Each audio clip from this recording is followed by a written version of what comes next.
Imaginen una maquinaria perfecta. Bueno, visualícenlo un momento en la cabeza. Los engranajes de acero girando con una precisión absoluta. Todo encaja milimétricamente. Claro. Y si de repente algo falla en ese mecanismo, pues el sistema saca la pieza defectuosa, la tira, pone otra nueva y a correr. Exacto. La máquina sigue funcionando sin inmutarse con ese zumbido constante. Es un proceso limpio, es frío y, sobre todo, es totalmente predecible. Y a ver, hasta cierto punto, esa idea nos resulta reconfortante. Sí, nos da una falsa sensación de control. Totalmente. Esa especie de ilusión óptica de que las reglas de la sociedad siempre se cumplen de manera lógica y ordenada. De que si haces las cosas bien, pues la máquina te protege. Pero luego miras hacia atrás, a ciertas épocas de la historia, y te das cuenta de una cosa brutal. Esa maquinaria no es que esté rota cuando aplasta a la gente. ¿Qué va? Es que está diseñada específicamente para triturar a quien no tiene la llave para apagarla. O el dinero para engrasarla, claro. Justo. Y hoy, en este análisis a fondo, vamos a meternos de lleno en las tripas de uno de esos engranajes. Bienvenidos a esta nueva inmersión. Tenemos por delante una historia fascinante. Sí, nuestra misión hoy es explorar unos textos impresionantes extraídos de El Audaz.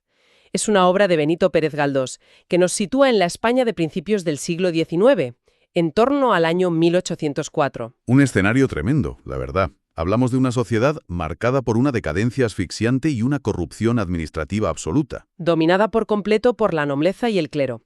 Pero a ver, antes de meternos en faena, creo que hay que hacer un apunte fundamental para quienes nos escuchan hoy. Sí, esto es crucial. A ver, las fuentes que manejamos contienen un material político muy inflamable. Reflejan unas tensiones históricas brutales de aquella época. Hay de todo. Visiones revolucionarias de extrema izquierda, muy al estilo francés, y posturas ultraconservadoras, absolutistas y clericales de extrema derecha. Por eso queremos dejar clarísimo que nosotros no tomamos partido. Nuestra función aquí es informar de manera totalmente imparcial sobre el contenido de la obra. Exactamente. Vamos a desgranar las ideas históricas sin respaldar en absoluto ninguna de las posturas extremas que debaten los personajes. Venimos a hacer la autopsia literaria e histórica, por así decirlo. Así que vamos a viajar en el tiempo a una España donde la justicia se compraba a peso de oro y donde la miseria pues parecía una condición hereditaria. Vale, pues vamos a desgranar esto, porque la historia sigue a Martín Martínez Muriel, un hombre que termina radicalizándose y estrellándose contra este sistema. Pero claro, no podemos entender esa furia, esa radicalización de un hombre, si no miramos primero de dónde viene el golpe. Tenemos que ir a la herida original. Y menuda herida. Hablemos de su padre, don Pablo Muriel. Es un hombre honrado, un administrador de fincas, que acaba completamente arruinado y en la cárcel. Y ojo, no por hacer mal su trabajo o por una mala inversión, cae por unas acusaciones falsas de falsificación de documentos, una trampa orquestada por los amigos del conde de Cerezuelo. O sea, imagínate el panorama. Las fuentes describen su proceso civil y criminal en Granada como una muerte lenta. Literalmente usan esas palabras. Es que es el verdadero terror administrativo, una inquisición burocrática que te deshonra día a día. Dejan a un hombre justo pudriéndose en la cárcel. Y aquí viene lo que a mí me deja totalmente estupefacta. El padre está moribundo y, para colmo, le engañan haciéndole creer que su hijo mayor, Martín, ha muerto. Una agonía psicológica tremenda. Así que toma una decisión agónica respecto a su otro hijo, Pablillo, que tiene solo 9 años. Sí, lo envía a casa de su peor enemigo, al mismísimo conde de Cerezuelo. Yo leo esto y pienso, vamos a ver, esto no tiene ningún sentido lógico. Es como si un ciervo herido dejara a su cría en la guarida del lobo. Esperando que el lobo se apiade de él y lo críe, claro. Exacto. ¿Qué nos dice esto de la desesperación humana? ¿Por qué envía a su niño a las fauces de quien ha destruido a su familia? Pues lo fascinante de esto es cómo el texto contrapone dos visiones del mundo. Por un lado, la nobleza de espíritu del padre. Él pertenece a una mentalidad antigua y cree que la hazaña humana tiene un límite natural. Asume que ante un niño indefenso, el conde sentirá algo de compasión. Eso es. Pero claro, choca contra la crueldad mecánica del sistema nobiliario, porque la realidad es que el conde ni siquiera se entera de que el niño está en su casa. Es fortísimo. La maquinaria funciona sola, no necesita al villano frotándose las manos. Pablillo llega aterrorizado porque se había imaginado al conde como un monstruo enorme. Y resulta que el verdadero monstruo es puramente de clase. Es el mayordomo, don Lorenzo Segarra. ¿Y qué hace este hombre? Delega el maltrato. Le quita la librea al niño, lo tira a lo más bajo de la servidumbre y se lo entrega a la tía Nicolasa, una criada feroz para que lo muela a palos. La banalidad del mal en estado puro. Es crueldad por delegación. Crueldad por delegación, me apunto ese término. Y claro, si conectamos esto con el panorama general, la tragedia personal obliga al hijo mayor, a Martín, a chocar contra este mismo muro. Porque resulta que Martín no estaba muerto. Y cuando descubre todo el pastel, viaja a Madrid para intentar liberar a su padre de la cárcel por la vía legal. Empieza su odisea burocrática. Y descubre algo terrible. Su pobreza le hace completamente invisible para el Estado. Se pasa los días recorriendo ministerios. Y se da cuenta de que desde el último leguleyo, el oficinista más raso, hasta el mismísimo príncipe de la paz, Manuel Godoy, todo funciona con sobornos. El texto dice literalmente que comprábanse los destinos y la justicia era objeto de granjería. Es una sensación de impotencia absoluta. Totalmente. Martín llega a la conclusión de que, si tuviera dinero, hubiera comprado a España entera. Es como estar en uno de esos bucles telefónicos, automáticos, donde nadie te ayuda, pero sabiendo que mientras esperas, tu padre se muere en una celda. Y esto explica perfectamente cómo funciona la radicalización. El Estado está configurado en contra del individuo, sin recursos. Así que a Martín solo le queda recurrir al otro gran pilar, el clero. Y ahí es donde tenemos ese encuentro en la huerta de Ocaña con Fray Jerónimo de Matamala. Martín busca un asidero moral, algo de justicia. Y este fraile franciscano, lejos de darle consuelo, le suelta un consejo de un cinismo absoluto. Básicamente le dice que se olvide de cambiar el mundo, que se haga abate, que consiga una buena renta en Toledo y que viva tranquilo. Hazte fraile y verás. Es de traca. Y lo peor es que la fuente revela que Matamala no es el típico cura ignorante, es un hombre muy cultivado que conoce perfectamente las ideas de Rousseau. Conoce la Ilustración, sabe que el sistema es injusto. Exacto. Pero esconde esos conocimientos por pura cobardía. Ha sustituido la caridad y la justicia por el instinto de conservación. Cierra los ojos para poder comer bien y dormir caliente. Uf, menudo panorama. Si el Estado te pide sobornos que no puedes pagar y la Iglesia te dice que te unas al club de los parásitos y te calles, Pues intentar luchar contra eso es como intentar vaciar el océano con un dedal. no me extraña que Muriel declare que su único placer en la vida es no disimular y decir lo que piensa, aunque le llamen hereje. Desarrolla una visión crudísima de la nobleza. Los describe como una pandilla de holgazanes entregados a los vicios. Sí, que esquilman comarcas enteras solo para mantener a un primogénito inepto que lo único que sabe hacer es ir a los toros o a bailes de salón. Y pues aquí es donde la historia da un salto tremendo. Pasamos del odio abstracto, del enfado, a la colisión física directa. Aquí es donde la cosa se pone realmente interesante. Hablemos del baile con Susana. Es una escena espectacular y llenísima de tensión. Martín está en Madrid y conoce a esta joven aristócrata, Susana. Y resulta que es la hija del conde de Cerezuelo, el hombre que destruyó a su familia. La ironía es brutal. Ella no tiene ni idea de quién es él. Y terminan bailando juntos un minueto. Es como una ilusión óptica social. Una imagen poderosísima de las dos Españas, sí. Es como una bomba de relojería bajo la mesa. Desde fuera ves a dos jóvenes bailando en armonía. Pero por dentro tienes a la española Susana, cegada por su privilegio. Y a la de Martín hirviendo de rabia, calculando su venganza paso a paso al ritmo de la música.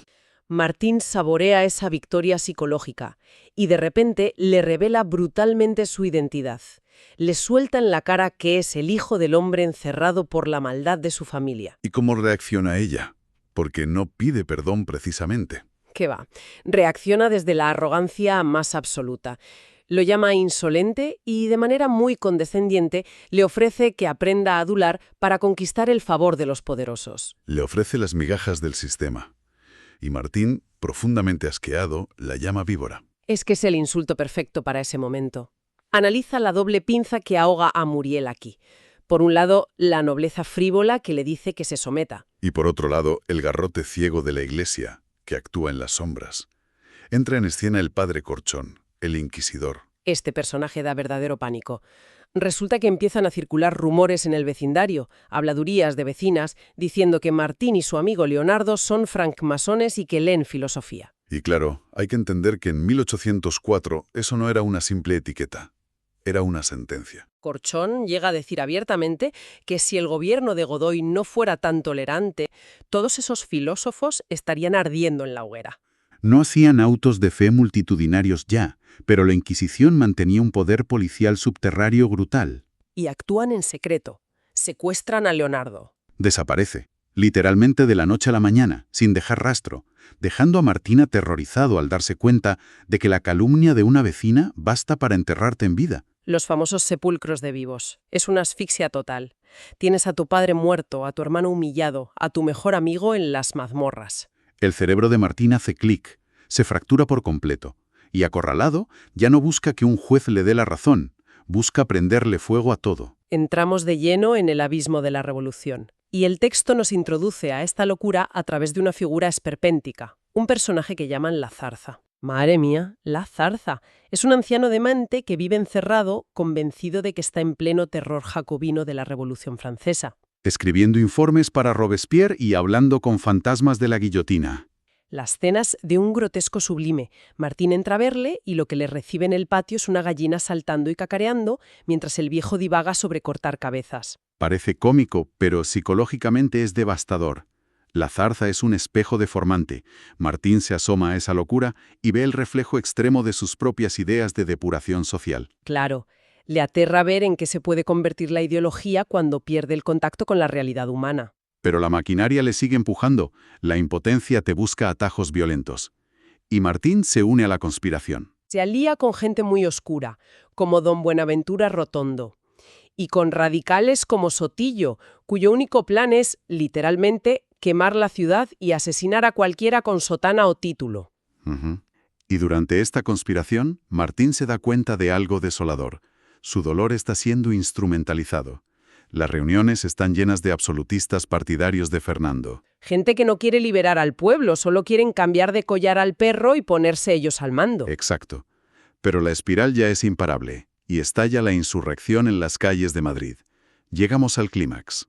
Martín, investido ahora de autoridad revolucionaria, pasa a la acción. Captura a Susana y le ofrece un trato de fría igualdad.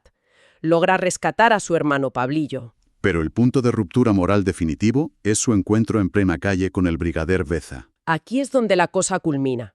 Martín detiene a Deza y actúa simultáneamente como policía, juez y verdugo. De Bariza le pregunta, lógicamente, qué autoridad tiene para juzgarle ahí mismo. Y Martín responde con una frase que hiela la sangre. Dice, yo soy el que castiga. ¡Qué barbaridad! Yo soy el que castiga. Y acto seguido, uno de sus hombres le vuela la cabeza a de Bariza de un arcabuzazo. Esto plantea una pregunta importantísima.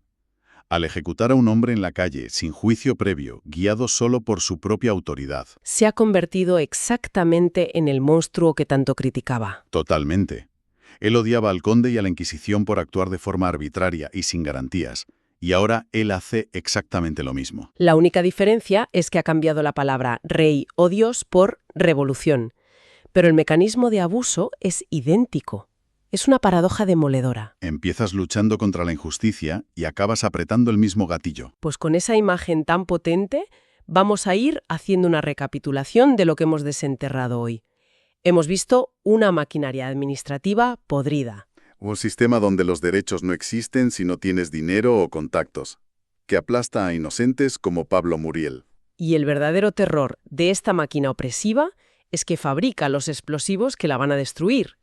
Al bloquear todas las vías legales y premiar la corrupción, agarra a un joven reformista y lo tritura hasta convertirlo en un vengador fanático. Y por eso esta historia resuena tanto hoy en día.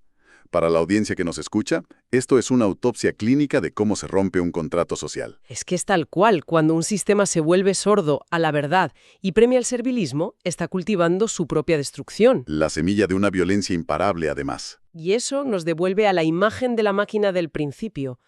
Cuando está tan oxidada, es inevitable que alguien meta una barra de hierro entre las ruedas para reventarlo todo. Cueste lo que cueste. Lo cual nos deja una inquietud muy profunda. Una reflexión final para que la audiencia se la lleve consigo hoy. Si para destruir a los monstruos de la corrupción te ves obligado a adoptar sus mismos métodos de terror. Si silencias voces y dictas sentencias sin juicio. Cuando el polvo se asienta y la revolución termina, ¿realmente has cambiado la maquinaria del sistema? ¿O simplemente te has convertido en el nuevo monstruo a batir? Muchísimas gracias a quienes nos escuchan por acompañarnos a las profundidades de estas fuentes. Hasta la próxima. Un saludo a todos.